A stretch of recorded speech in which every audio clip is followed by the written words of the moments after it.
Hello and welcome to AKT study zone. आज की इस वीडियो में डिस्कस करेंगे स्किल ऑफ एक्सप्लेनिंग का लेसन नंबर 1 जो आपका है टीचिंग ऑफ मैथमेटिक्स का। यहाँ आप देख सकते हैं पाठ योजना 1 है, छात्र अध्यापक का नाम है।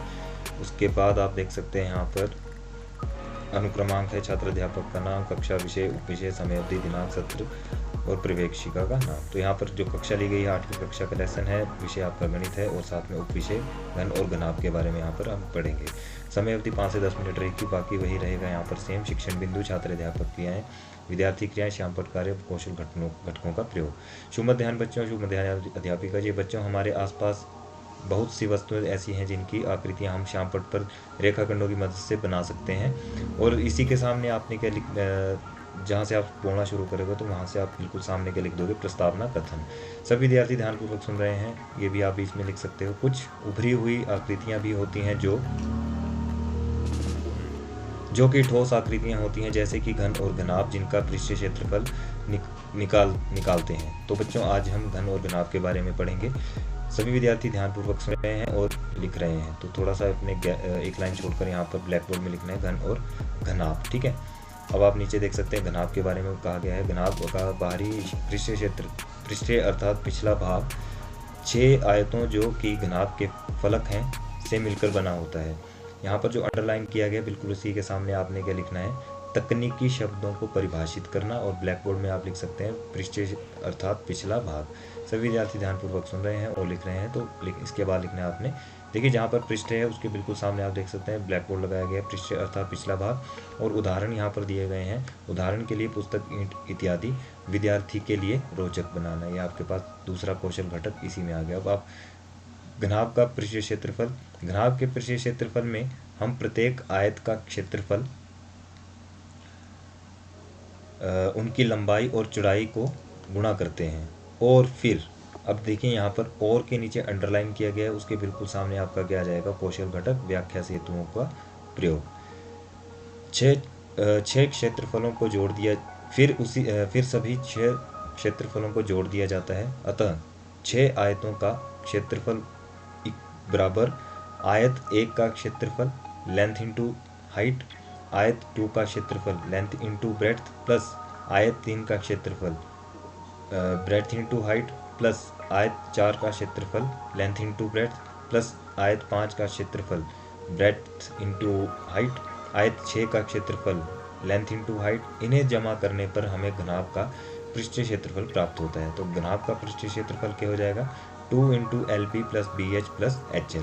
और इनके नीचे भी अंडरलाइन किया गया है, यहाँ आप देख सकते हैं कि बिल्कुल ब्लैक बोर्ड के सामने क्या लिखा गया है। जहाँ पर ये अंडरलाइन किया वहाँ लिख देंगे आप ब्लैक बोर्ड में, घनाभ का पृष्ठीय क्षेत्रफल 2 into LP plus BH plus HL, या फिर LH भी बोल सकते हैं। और जो यहाँ पर अंडरलाइन किया है उसके बिल्कुल सामने आप क्या लिखेंगे, आवश्यक बिंदुओं को समाहित करना।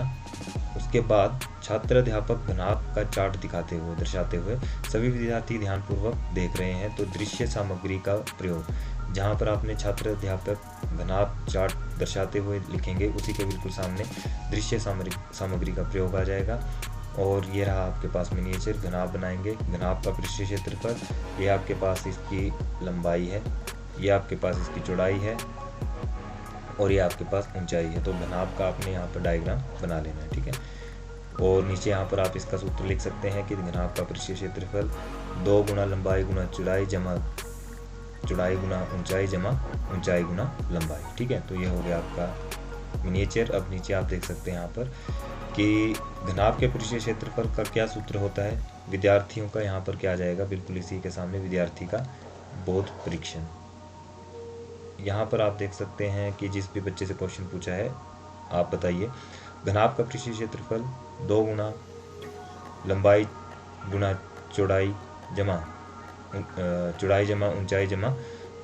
ऊंचाई गुना लंबाई होता है। शाबाश, बैठ जाइए। अब यहाँ पर घन की बात करेंगे तो वह घनाभ जिसकी लंबाई, चौड़ाई और ऊंचाई समान अर्थात बराबर हो उसे घन कहते हैं। इसके सभी कोण भी समान होते हैं। यहाँ पर जो अंडरलाइन किया समान और अर्थात बराबर, तो इसके बिल्कुल सामने क्या आपके पास क्या आएगा, तकनीकी शब्दों को परिभाषित करना। ये आपके पास एक कंपोनेंट आ जाएगा, ठीक है, कौशल घटक। उसके बाद यहाँ लिखा गया, सभी विद्यार्थी ध्यानपूर्वक सुन रहे हैं और लिख रहे हैं। तो बिल्कुल इसी के सामने क्या लिखना है आपने, इसके सामने समान अर्थात बराबर, ठीक है। और उदाहरण के लिए लूडो, डाइस, रूबिक्स क्यूब आदि। तो यहाँ पर आप देख सकते हैं जैसे ही आपने ये चीज़ लिखी तो उसके सामने आपने क्या लिख दिया, उदाहरण लिख दिया, और विद्यार्थियों के लिए रोचक बनाना ये भी आपने यहाँ पर लिख दिया। छात्र अध्यापक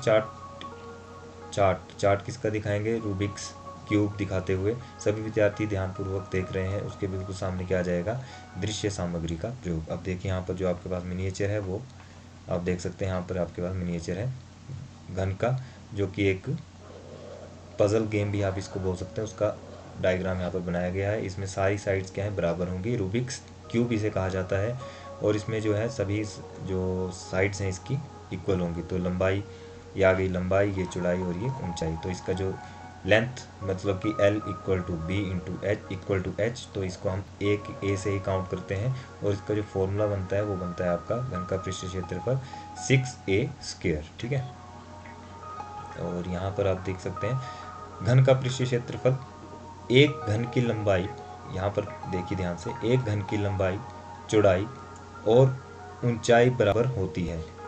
यहाँ पर ब्लैक बोर्ड में भी लिख दिया गया, एक घन की लंबाई, चौड़ाई और ऊंचाई बराबर होती है, आवश्यक बिंदुओं को समाहित करना। तो यहाँ पर जो अंडरलाइन किया गया है उसे आपने आवश्यक बिंदुओं को समाहित करना लिख सकते हैं।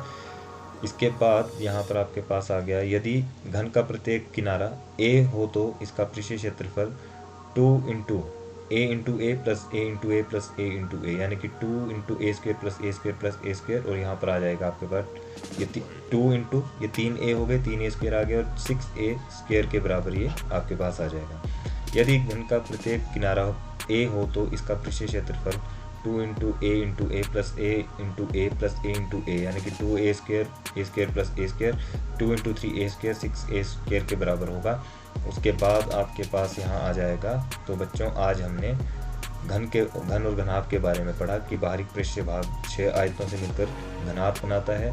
घनाभ का पृष्ठीय क्षेत्रफल निकालने के लिए हम 6 आयतों की लंबाई चौड़ाई को गुणा करके उनका क्षेत्रफल निकालते हैं, और फिर उन 6 क्षेत्रफलों को जमा कर देते हैं। इसका पृष्ठीय क्षेत्रफल 2 into LB plus BH plus LH के बराबर होता है। सभी विद्यार्थी ध्यानपूर्वक सुन रहे हैं, और इसके बिल्कुल सामने क्या आ जाएगा, तो बच्चों के सामने निष्कर्षात्मक कथन। ठीक है, और इसी के साथ यहाँ पर आप देख सकते हैं कि घन व आकृति है जिसकी लंबाई, चौड़ाई और ऊंचाई और सभी कोण बराबर होते हैं। यह एक ठोस है और इसका पृष्ठीय क्षेत्रफल 6a² होता है। तो ये आपके पास जो था ये सारा निष्कर्षात्मक कथन आ गया। अब यहाँ पर बच्चों का जो है, विद्यार्थियों का जो है बोध परीक्षण किया जाएगा। पहला प्रश्न पूछा गया कि घन किसे कहते हैं, जो भी बच्चा है नाम बताए, नाम लेंगे आप। वह घनाभ जिसकी लंबाई, चौड़ाई और ऊंचाई बराबर होती है उसे घन कहते हैं। यहाँ पर आपने लिखना है विद्यार्थियों का बोध परीक्षण। उसके बाद दूसरा, शाबाश बैठ जाइए। दूसरा प्रश्न पूछा गया, घनाभ के पृष्ठीय क्षेत्रफल का सूत्र क्या है। तो बच्चे ने आंसर दिया, यहाँ पर देख सकते हैं घनाभ का, यहाँ पर विद्यार्थियों का बोध परीक्षण आएगा। घनाभ का पृष्ठीय क्षेत्रफल 2 into LB plus BH plus LH होता है। शाबाश बैठ जाइए। तो इसी तरह से आपका फर्स्ट लेसन जो है टीचिंग ऑफ मैथमेटिक्स का खत्म होता है, स्किल ऑफ एक्सप्लेनिंग का। अगर ये आपको वीडियो अच्छी लगी प्लीज़ लाइक शेयर कमेंट जरूर करें, अपने फ्रेंड्स के साथ ज़्यादा से ज़्यादा शेयर करें। थैंक्स फॉर वॉचिंग, मिलते हैं नेक्स्ट वीडियो में।